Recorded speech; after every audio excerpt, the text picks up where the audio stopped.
excited to bring you evidence-based nutrition information focusing on addressing the root cause for imbalance.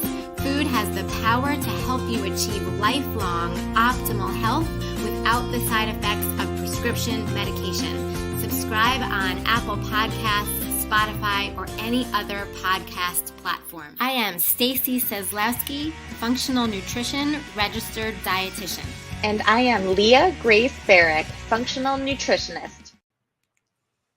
Hello, everybody, and welcome to Katrina. Today we have Katrina Foe, who is a board-certified holistic nutritionist who knows that when we look at health, we should be looking at the body as a whole. After overcoming her own cancer 100% naturally and driven by her core belief that the body can heal itself, Katrina went on to become board-certified in holistic nutrition and trained to read functional labs.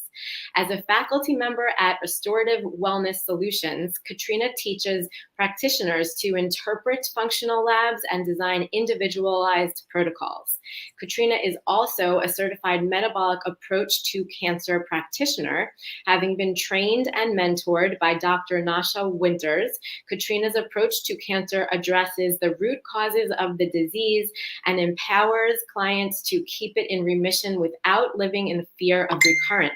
In her international bestseller, Nutritional Pilates, Katrina offers a framework for whole body health that casts light on potential obstacles that can obstruct well-being while providing proven strategies to sidestep chronic disease. Welcome, Katrina. It is so nice to have you here today. Oh, thank you, Stacy. It's great to be here. Well, why don't we just start off asking for you to kind of walk us through your journey a little bit. Give us a little bit of the background that had, led you to deciding that natural approaches to cancer is the way to go, and kind of give us a little bit of that information. Yeah, it's kind of a crazy journey, and I'm happy to share. So for me, when I got the cancer diagnosis, there was already a lot of backfill that we had done with health issues in our family. So my oldest daughter had tooth decay. Like, she was 3 years old and she's like, "Oh, my tooth hurts." So I'm like, okay, that's kind of weird. I took her into the dentist, and, the pediatric dentist is like, okay, she needs 8 fillings and 3 baby root canals. I'm like, are you joking? And he's looking at me like all serious, like, "You need to stop feeding her soda pop and candy bars." I'm like, "She has never had that. Are you joking? Like, who would, and he's just looking at me like, all right, you're a total liar." And so I got like 4-second opinions, and it was all kind of about the same thing.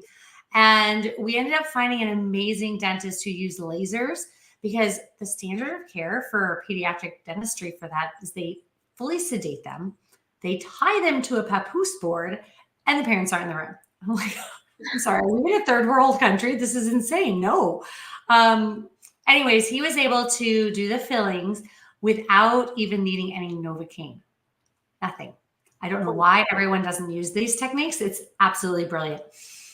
But this whole process, a little rabbit trail there, started us on the journey of like, well, why in the world does a 3-year-old have this much tooth decay when she's eating fairly healthy? Now, she wasn't, pristine or anything at that point.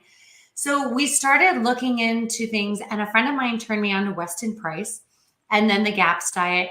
And we actually were super strict GAPS diet for like 2 years, reversed her tooth decay, including a tooth abscess. And I was sold. It really resonated with me that we had the power to heal our bodies using food and supplements and natural things. So then fast forward, when I had the cancer diagnosis, that was where I went.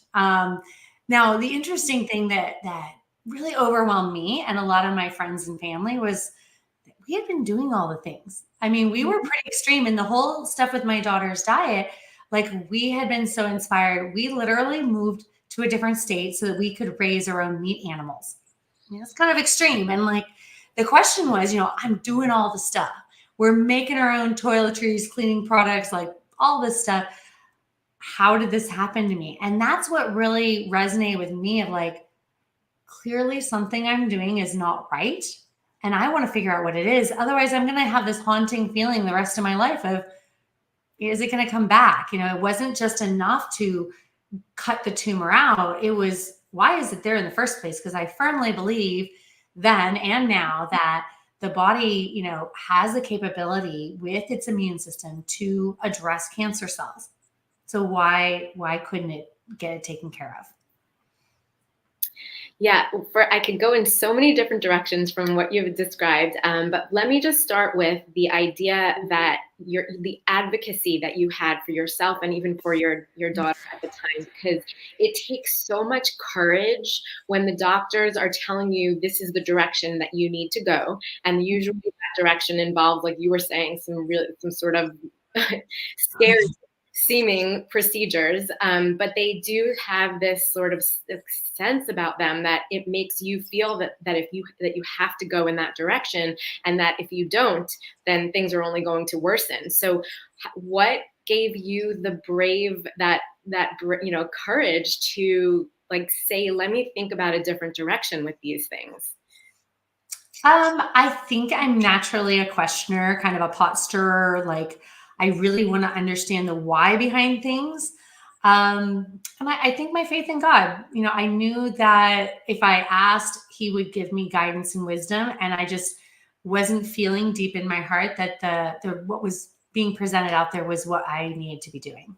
Yeah. So what did you learn when you were asking the question, like, I'm doing everything right? What caused this to happen? What did you come up with? Yeah. So I wanted to make sure I didn't have some bias going on of what I thought was right. So I put everything on the table. Like, let's start over fresh. Let's look at the, plant, vegan, all these different choices that were out there. And I actually went down to a cancer clinic in Mexico that did, a vegan diet, lots of juicing, Kirsten stuff. And I kept asking questions because I really wasn't getting why some of these restrictions that they had that were for everybody without any testing. And they really didn't have any answers. And by the third day, the director of the facility sat me down and was like, my staff says that you are asking a lot of questions. And I think you just need to trust in the process. And that wasn't okay for me because they didn't have answers to my questions. So, really understanding that at the end of the day, your healthcare provider is a service industry, that you should be the one in the driver's seat controlling what does and doesn't happen to your body. And thank the Lord that in America, we still have those choices. So I said, no, I'm not going to just trust in the process when you don't have answers for my questions. And you're being kind of this disrespectful about not validating my choices. And so he told me to leave. So after getting kicked out of the cancer clinic, again, I'm on my own researching, and I was so grateful. A friend connected me with a functional practitioner, and I had never heard of functional testing or any of this. And we tested everything similar to what I do now as a practitioner. A lot of the tests, we've got new, better tests out now, but they were the same kinds of things that we're looking at in terms of there are so many known carcinogens and things that are associated and lead to cancer that we have the test to see if this is what's going on. And for some bizarre reason that I still don't understand, even though the research is there, the oncologists don't look at this. And so when we really dive in and look at all the tests, there's 10 areas that we've identified are really the root cause driver, kind of like the bucket containers of things. And there's lots of different tests to see what's going on. And when we start addressing those, I'm not curing cancer, but we're clearing the way, shoring up deficiencies, balancing things, getting rid of toxins so that the body can do it itself. And that's what happened for me. And that's what I work with clients to help them do, because this is what the body was designed to do. We just live in a world that is super broken and super toxic, to where it's hard for our bodies to really work well, especially if we have, maybe not the best start in life, or compromised genetics, or things like that are working against us. Right. So what kind of tests were eye-opening to you? What did you learn from that test? Yeah, there was so much, because at the time of my original diagnosis, I didn't really have any symptoms. That's, I think, part of the other reason why I was so out of the blue. I was a little tired. I had some extra pounds. things like that. But I also had a new baby. He was like a year old and I was nursing still. So that stuff seemed like pretty par for the course. But when I started testing, I realized I was super insulin resistant. Again, it doesn't feel bad to have extra high blood sugar. I was estrogen dominant. I was hypothyroid. I had just moved to a new place where I had no friends, no support, no family. And that place that we moved into had super high levels of toxic mold. I have a ton of genetic issues. I never looked at this. I don't methylate well. I don't absorb vitamin D. I don't detox well. Like all this stuff that was going on, and some toxic relationships in my life. So there was this kind of perfect storm going on, because it's never one thing. It's usually like 7 or 8 things, to create that perfect storm to then derail the immune system. And that's exactly what I had going on. Yeah, no doubt about it. I teach on a lot of topics with immunology, and you're absolutely right. When you just sort of overburden the immune system, it can't keep up. And the types of cells that are able to proliferate and multiply within your immune system are no longer as protective against cancer as they had been originally. So removing all the little things that could be burdening your immune system is just the best way to then, like you said, allow your body to do the healing. I have a question. If you really didn't think those symptoms were anything to really complain about, you thought they were kind of normal for what you were dealing with in your life at that time, how'd you get diagnosed? That's a good question. I kind of missed that part of the story. So my son was nursing, and I had a mastitis, and this was my 5th child, so I kind of knew what to do for that. And as it cleared up, the golf ball size lump stayed there. So it was rather obvious. I'm not super well endowed. I could tell, like, holy cow, this is huge. And I actually wasn't that concerned about it. But my mom kind of popped up out of the blue and was like really concerned. And she tells me that my grandma had breast cancer. I'm like, I'm sorry, what? You never mentioned this. She's like, well, I don't really know if she had breast cancer, but she had a double mastectomy when I was at college. I'm like, how do you not know? But like, people didn't talk about it then. And we can't figure out any other reason you'd have a double mastectomy. So we're guessing that might be what it was. So she was really concerned for me and pushed me to look into it further. And, I was 37. I was a nursing mom. My boobs were lumpy, they shifted and changed. And it just seemed so far-fetched when I was so healthy and had been doing so many things. If she hadn't pushed me, I don't know that I would have really looked into it. So sometimes you got to listen to your mom. Sure, they definitely are wise. Before we walk through some of the steps you took in your healing process, I'm curious to know if you do recommend to women that they do get their mammography very regularly, or what are your thoughts on that? Ooh, that's a loaded question. So I'm not a mammogram fan because they do have radiation, and especially if you're doing lots of them, if like you have a family concern with them, like it adds up. Now you do get radiation from other sources, but again, it's the net effect of like, let's try to reduce the level as much as possible. And it just, it blows my mind that a lot of our diagnostics are cancer causing. You look at the biopsies and, it's known that when you pull it out, it causes secondary tumors on those track marks. And yet time and time again, like they won't accept anything else as a diagnosis. But the cool thing is there are, thermograms are not going to diagnose, but they can give you an idea. Now that didn't really work for me because I was nursing. So I was going to show up hot anyways, just because of the extra blood flow to the breast tissue. But now as a practitioner, I use the Prenuvo scans, which are high definition. There are no contrast dyes, no radiation.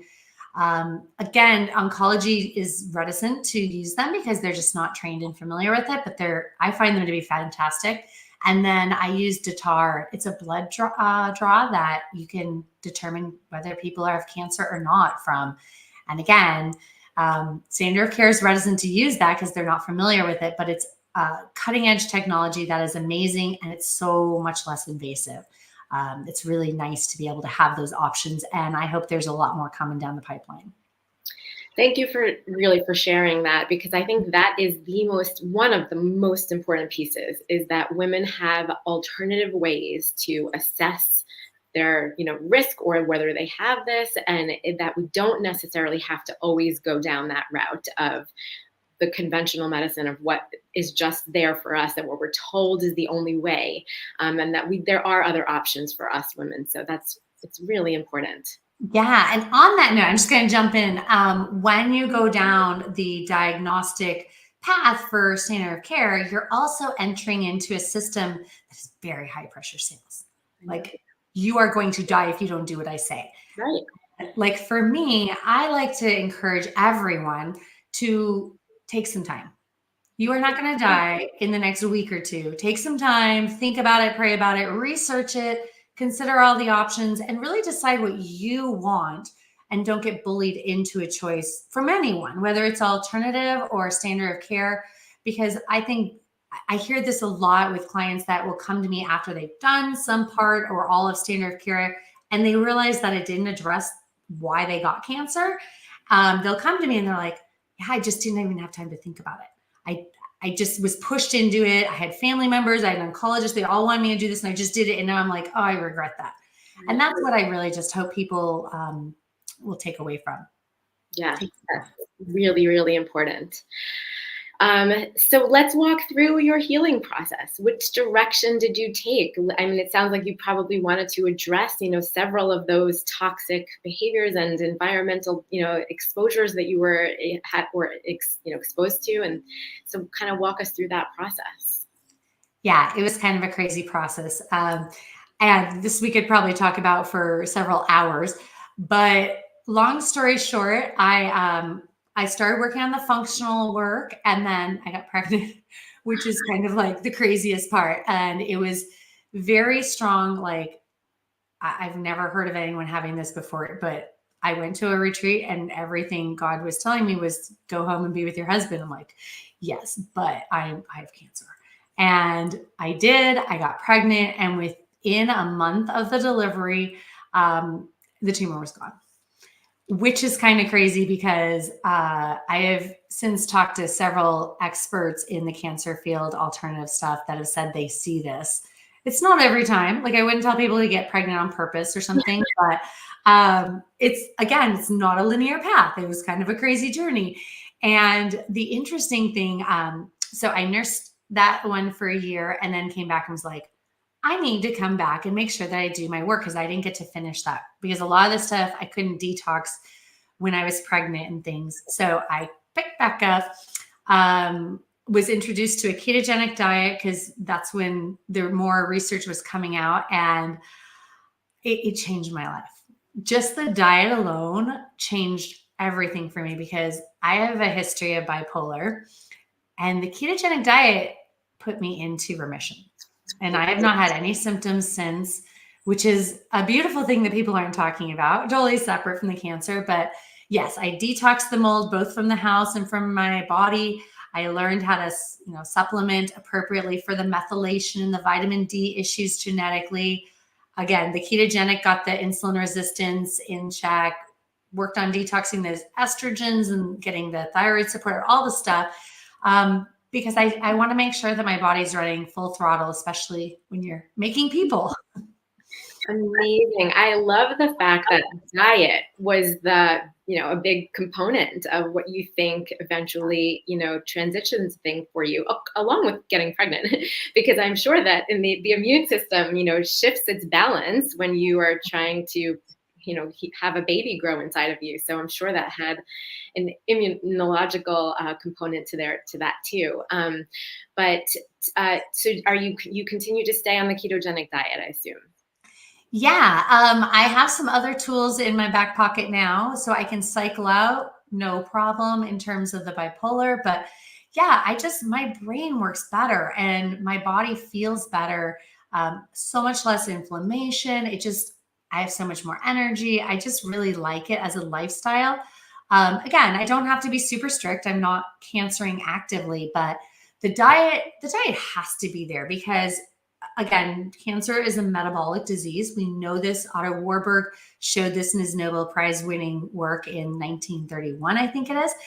And we kind of ignore this base of diet needs to be clean. It needs to be ketogenic, not only to regulate the blood sugar so that we're not feeding the cancer, but also to get the therapeutic effect of the ketones, which, again, on a side note, lights up the brain and makes everything happy. Absolutely. That's a really great point, that it's not just about, the brain using, fat for fuel, and it's not just about starving the cancer, but the ketones have a huge impact on your health as well. Can you talk a little bit more also about the whole emotional, stress, how stress is a player in this too, and how you overcame that piece? Because sometimes it may be even easier to change the diet or to clear out toxins in the house, but wow, when you're trying to change your whole, mental health, that is quite challenging. So maybe you could share a bit about that journey. Absolutely. I'm so glad you picked up on that, because I think this is one of the areas that people are not talking about. And what we see clinically is that usually around the year prior to a diagnosis, cancer clients have something that has deeply traumatized their heart. And it could be something like abrupt, like a death or a job loss or something, or it could be something gradual, like a toxic, emotional, stressful relationship. But there's something there most of the time. And a lot of times clients come and they know what it is. I remember articulating it to my practitioner, and unfortunately, I didn't really get as much work at the time in that area as I should have. And I'm super grateful for the process, but I look back and I'm like, it took me probably over 5, 6+ years to really fully deal with that toxic relationship that I needed to clear things out to help me really fully be healthy emotionally. And that's a hard piece, because with clients, a lot of this work is very difficult for me as a practitioner. I can't do the coffee enemas for them. I can't make them swallow the pills or eat the food. And it's even harder to, tactile feel and see, are they doing the emotional work? And that's where, giving them information, giving them tools to release emotional trauma, so their body can truly heal is super important. And even just letting people know, like here on this podcast, it's such a great opportunity to share with people, like, don't miss this part. It's huge. Exactly.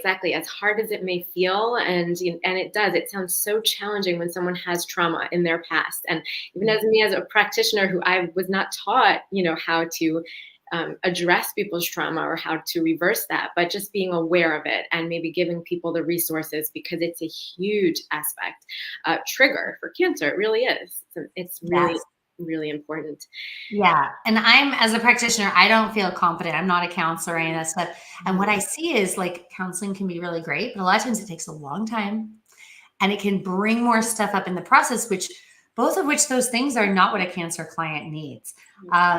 I'm super blessed to work with a couple that has a emotional, energetic clearing program that's super graceful and quick and very gentle, which I personally have really benefited from, and I continue to use it every day. But I've seen amazing work with my clients, because, again, this is where, that's not in my box, but I know, like, you need to do something. And so there's a lot of amazing tools out there, which I'm really excited about. Yes, exactly. That is is that there's way more resources now than ever before in using different modalities. So it's not just talk therapy.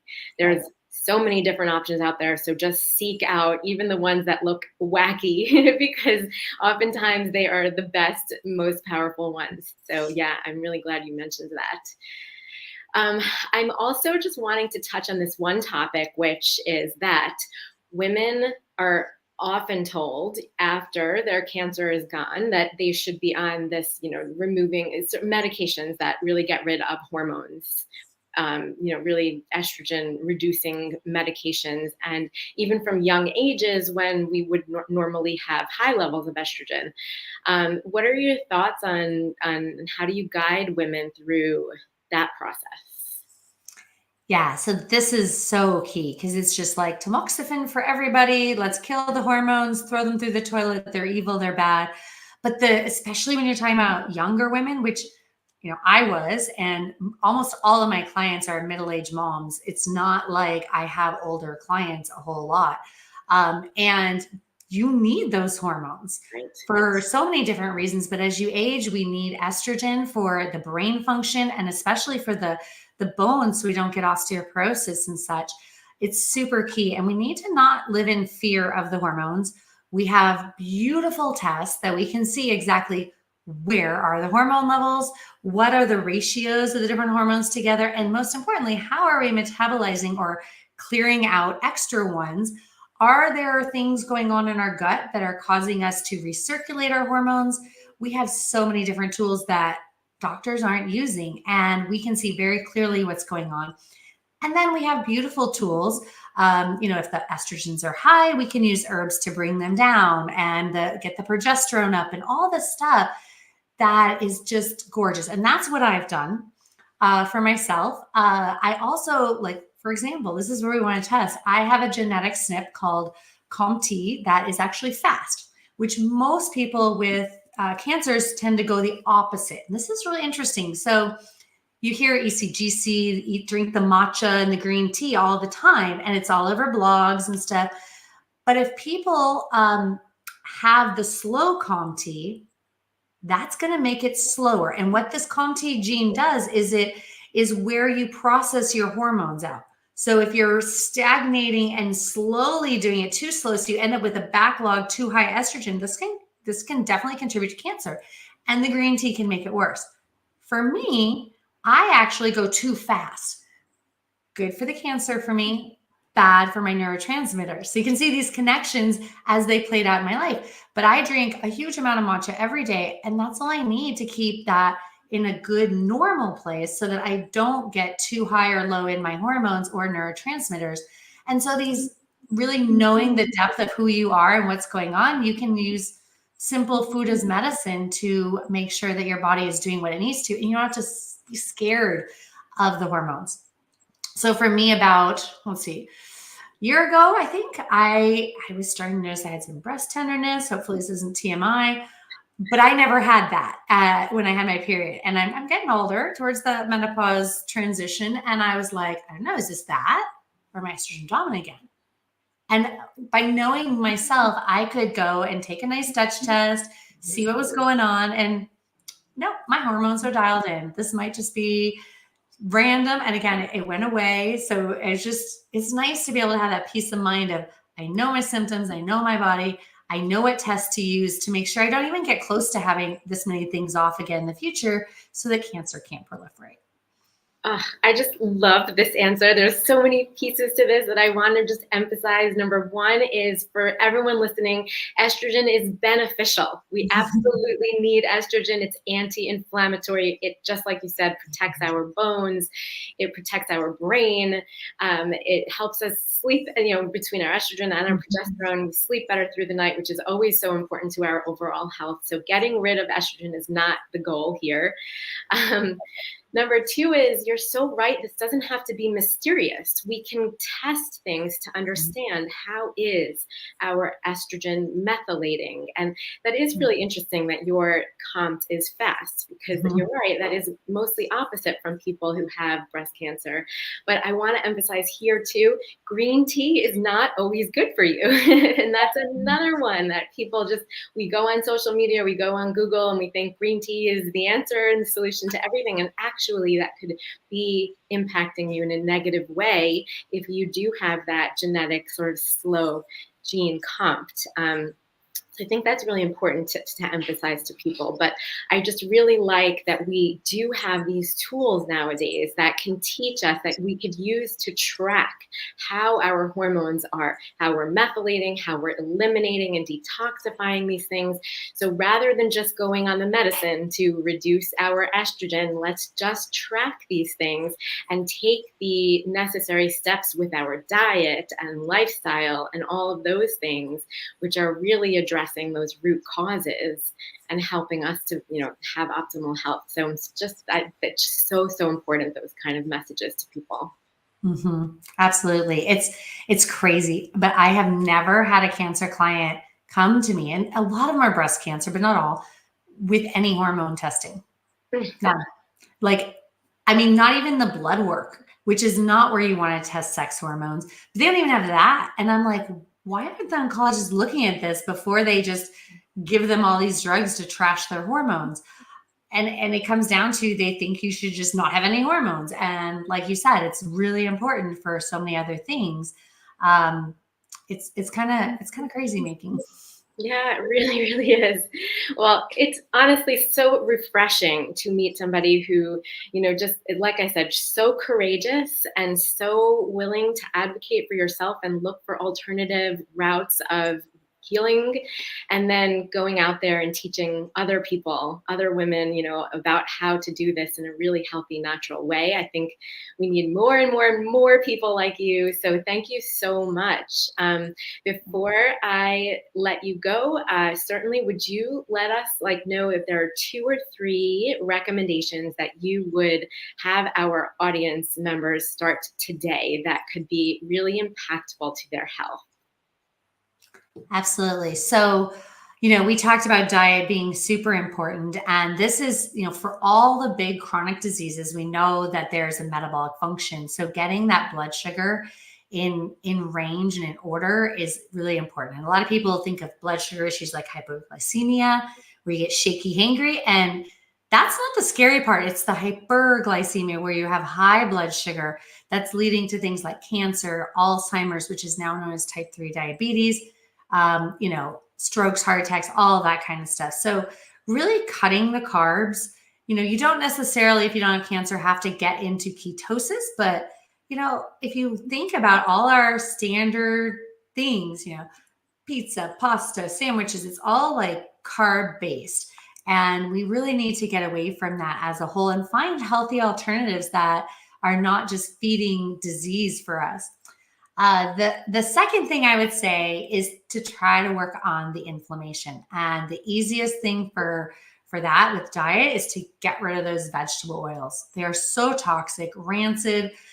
They deodorize and bleach them just so we can't tell that they're so nasty. And they're in everything. Key things, they're in your salad dressings and your mayonnaise and all that stuff. People don't think about those.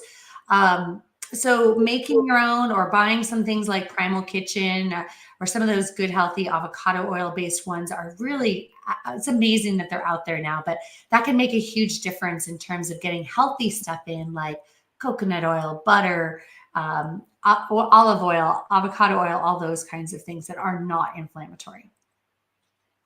Thank you so, so much. I think those are important, amazing recommendations and they're sort of like simple, just lifestyle, easy daily, like little changes to make that can have a huge impact on your long-term health, as well as that of your kids and the rest of your family. Start young, teaching healthy eating and whole unprocessed foods and all those things, and how much that can have an impact on your life.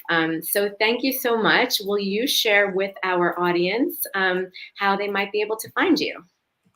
Oh, absolutely. I would love to connect with people. So my website is cancerfreedom.com. There's all sorts of information about what I do and application. I am on Instagram, just my name, Katrina Foe. And then Facebook, it's Nutritional Pilates. Beautiful. Thanks again for coming today. See you next time.